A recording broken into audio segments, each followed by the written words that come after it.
जय माई की, जय मां कामाख्या। क्या आप जानते हैं कि एक ऐसा हवन भी होता है जो मां बगलामुखी के दरबार में किया जाता है, जो कभी निष्फल नहीं होता? क्या सच में शत्रु बाधा, कोर्ट केस, ग्रह पीड़ा, नकारात्मक शक्तियां इस दिव्य हवन से शांत हो सकती है? क्या कारण है कि साधक दूर दूर से मां बगलामुखी के सिद्ध पीठ में केवल और केवल हवन कराने के लिए आते हैं? क्या आपके जीवन में रुकावटें बार बार आ रही हैं और आपको आपके जीवन की समस्याओं के लिए समाधान नहीं मिल रहा? आज आचार्य प्रदीप भारद्वाज आपको बताएंगे वह गुप्त रहस्य जो किसी को ज्ञात नहीं है।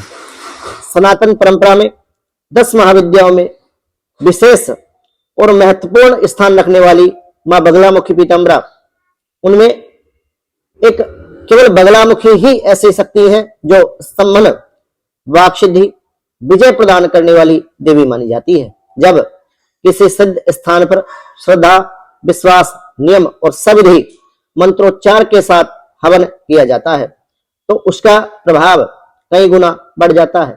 मां बगलामुखी मंदिर में किया गया हवन साधारण अनुष्ठान यज्ञ नहीं होता, बल्कि यह मंत्र शक्ति, आहुति और दृढ़ संकल्प का दिव्य संगम बनता है।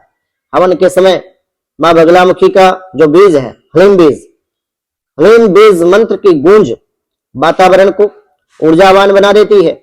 साधक का संकल्प अग्नि के माध्यम से देवी श्री बगलामुखी पीताम्बरा तक पहुंचता है।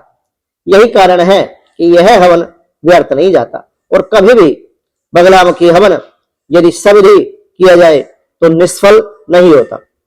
आचार्य प्रदीप भारद्वाज के अनुसार जब व्यक्ति शत्रु बाधा, न्यायालय संबंधी समस्या, व्यापार में रुकावट व मानसिक अशांति से परेशान होता है, तब मां बगलामुखी का विधिवत हवन अत्यंत प्रभावी सिद्ध होता है। केवल ये कर्मकांड पर्याप्त नहीं है और ना ही इसको आप नॉर्मल कर्मकांड समझने की भूल करें। श्रद्धा, शुद्धता, नियम और सही मंत्रोच्चार ही सफलता की वास्तविक कुंजी है। इस हवन में पीली वस्तुओं का विशेष महत्व है। पीले वस्त्र, पीली हल्दी की माला, पीली सरसों, चने की दाल, पीले पुष्प और पीला भोग जो देवी बगलामुखी को अत्यंत प्रिय माना जाता है। जब साधक विश्वास, नियम, पवित्रता और भावना के साथ यज्ञ में आहुति देता है, तब नकारात्मक ऊर्जा शांत होकर सकारात्मक परिणाम में परिवर्तित हो जाती है। जो व्यक्ति सच्चे मन से, निष्ठा से, श्रद्धा से गुरु भक्त होकर के देवी श्री बगलामुखी पीताम्बरा में विश्वास के साथ मां के दरबार में यज्ञ हवन कराता है, उसके जीवन में धीरे धीरे सकारात्मक परिवर्तन दिखाई देते हैं। बाधाएं कम होती है, आत्मविश्वास बढ़ता है, विरोधी की जो शक्ति होती है वह स्वतः शांत होने लगती है। यही कारण है कि कहा जाता है कि मां बगलामुखी मंदिर में, बगलामुखी पीठ में किया गया हवन यज्ञ कभी भी निष्फल नहीं होता। अंत में संदेश यही है कि किसी भी धार्मिक अनुष्ठान से पहले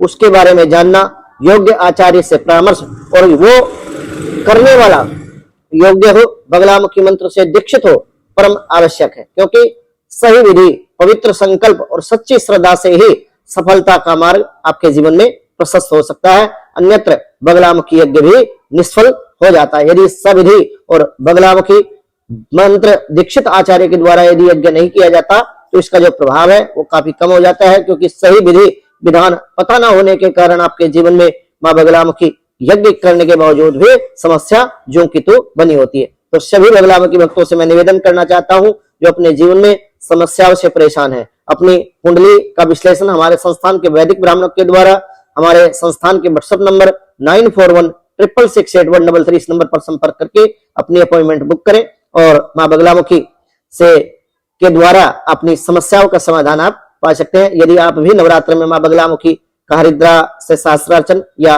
बगलामुखी छोटी पूजा, बगलामुखी यज्ञ अनुष्ठान कराना चाहते हैं तो संस्थान के व्हाट्सएप नंबर पे आप संपर्क करें। सभी बगलामुखी भक्तों को जय माई की